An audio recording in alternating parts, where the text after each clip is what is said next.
This instrument is controlled by 5 software. This is MS iQT driver, this is MS iQT, this is start acquisition, stop acquisition, and this is the software. Okay, now I will describe which software is used for which purpose. This is the MS iQT, the blue sign. This is the beginning.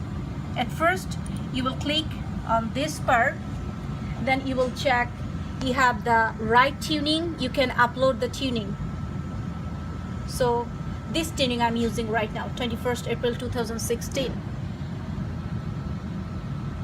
So always check that you have uploaded the correct tuning file.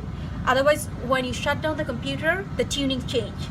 So every time when you start to open this, upload the correct tuning file, like 21st April. This is the latest tuning file. And then it will automatically tune all the method. Then check on the tool, the extension, extend, top, mass range, dynamic range, and MSMS, and click. Everything is click, that means everything is okay. Okay, so here you have to upload the tuning file, and always check that you have uploaded the correct tuning file. If you choose the wrong tuning file, it will affect your whole analysis. So always check that. And this window, you can check this is a transfer line temperature and this is a source temperature. These are normally constant, so don't try to change this parameter. Every time, whatever you do analysis, these two parameters are always fixed. And this is the makeup gas flow. If you click here, you can see. What did you click on? If you click here, anywhere in this part, if you just click here, okay, you can see this window. Here you can change, you can play with it. This click is for cold EI. If you click here, then it will work as a classical EI. So the difference between cold and classical EI is that the makeup gas here is 2 ml per minute, but in cold EI, if you click here, it will be automatically 40 ml per minute. So that means makeup gas change in cold EI instead of 2 ml to 40 ml. And here you can also check is your calibrant. This is a calibrant gas. It should be always on. Not always on. It should be checked. If you click on, you can see it becomes green. That means that you have enough calibrant gas for the instrument. But normally when you run your real sample, you put the calibrant off. This is the gas control. You don't need. This is for checking do you have calibrant gas or not. What kind of gas is it? It's a PFTBA. Okay. But you don't need to normally change it, or normally you don't need to. Normally it's last for 1 or 2 years, so you don't need to worry about that. Where is it physically? Yeah, it's inside the instrument here. Oh. Calibrant valve is here inside, somewhere. Yeah. Okay. Here is the calibrant valve. Yeah. Okay.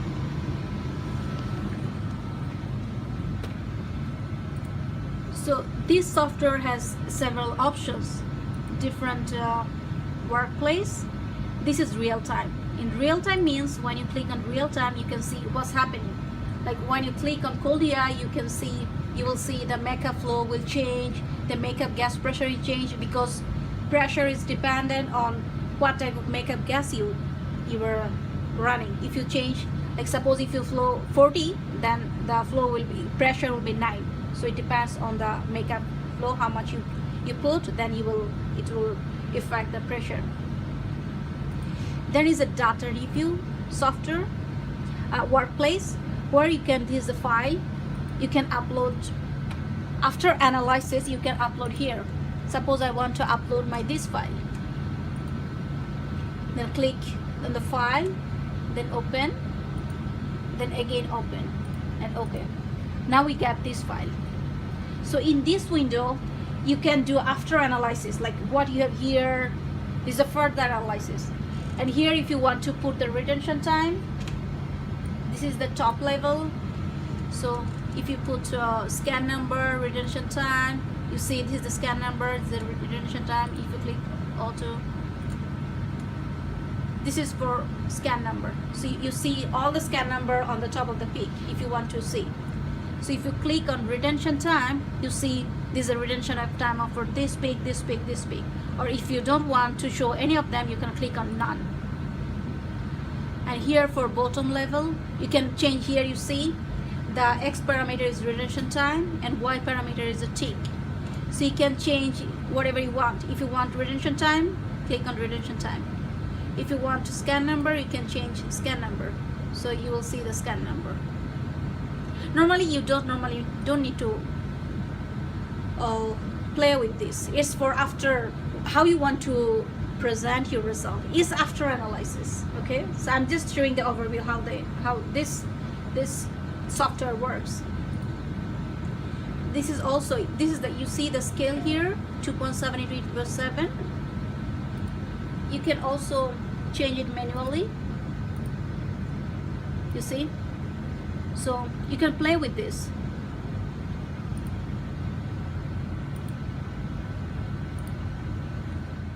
So this is for changing your scale. If you want to see it in different way, in different scale, you can change it like this. But normally it's automatic. Automatic is okay. So you click apply and okay. Then you will see that. Now if you want to further like modify the picture, you can do that. Suppose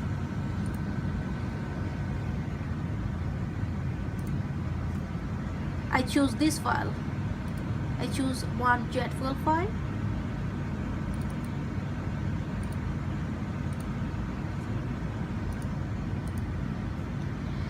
You see here retention time from 0 to 11. So I don't need this part. You can also do that. So you want to represent your result like, because our analysis has finished at 9 minutes or 10 minutes. I don't want this time to show on my report. So I can modify it here. Select the scan number. You see the scan up to 2,500. Now if you click here up to 2,000, you can change whatever scan you want.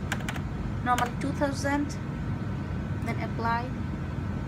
You get the shorter, then you click on retention time, apply, okay. Now you see instead of 11 minutes, you can see the total 9.7 because the rest of is not my interest. I don't want to show people what's in there because all of my information, chromatography information, is within this parameter, within all the peaks, all of my information I can extract. So if you click here, one of the peak, you see on the bottom the spectra of this peak. If you click here, you see the spectra. So every peak you click, this is the chromatogram and you can see the corresponding spectra here. Okay, so this data analysis you can also do in eCheaper, which I will show later.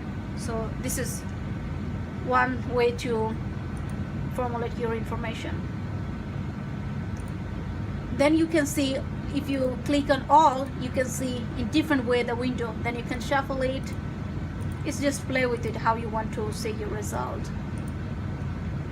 So that's all. Mainly you will use the real time to show all of this and data review. So this is for uploading. After analysis, when you want to see your result again, this is for, suppose if you want to see it here. So this window is helpful for after analysis to see what result you got and how you want to present your result. And you can also see here when you will run a sample, you can in real time, you can see how the peaks look. I will show you when I will run a real sample, you can see that.